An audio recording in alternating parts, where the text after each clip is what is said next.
গত বৃহস্পতিবার গুরু পূর্ণিমা উপলক্ষে আমার বাড়িতে একটু পুজো দিয়েছিলাম। যদিও নিজেই করেছিলাম পুজোটা, আসলে আমি সেরকমভাবে নিয়ম মেনে পুজো করতে পারি না। আমি সবসময় মনে করি ভগবান যেইভাবে চান ঠিক সেইভাবেই আমাদের থেকে পুজোটা নিয়ে নেবেন।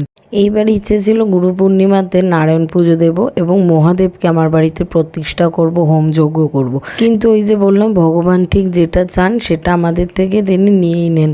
হয়তো তিনিও চাননি যে গুরু পূর্ণিমায় আমার বাড়িতে আসতে, তাই তার আগের বৃহস্পতিবার আমি আমার বাড়িতে পুজো করেছিলাম আর সেই দিনই মহাদেবকে আমার বাড়িতে প্রতিষ্ঠা করেছিলাম। আর আমার মাও এতটাই অসুস্থ হয়ে পড়েন যে আমি চেয়েছিলাম যে মায়ের জন্য পুজোটা দিতে, যাতে মা খুব তাড়াতাড়ি সুস্থ হয়ে যান।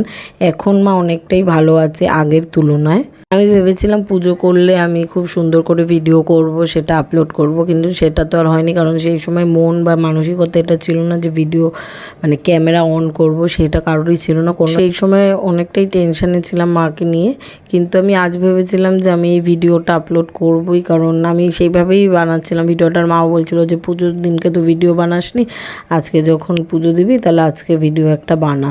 তো সেই জন্য আমি এটা বানিয়েছিলাম। কেমন লাগলো জানাবেন। আর আমার মায়ের জন্য সকলে প্রার্থনা করবেন যাতে আমার মা খুব তাড়াতাড়ি সুস্থ হয়ে যান।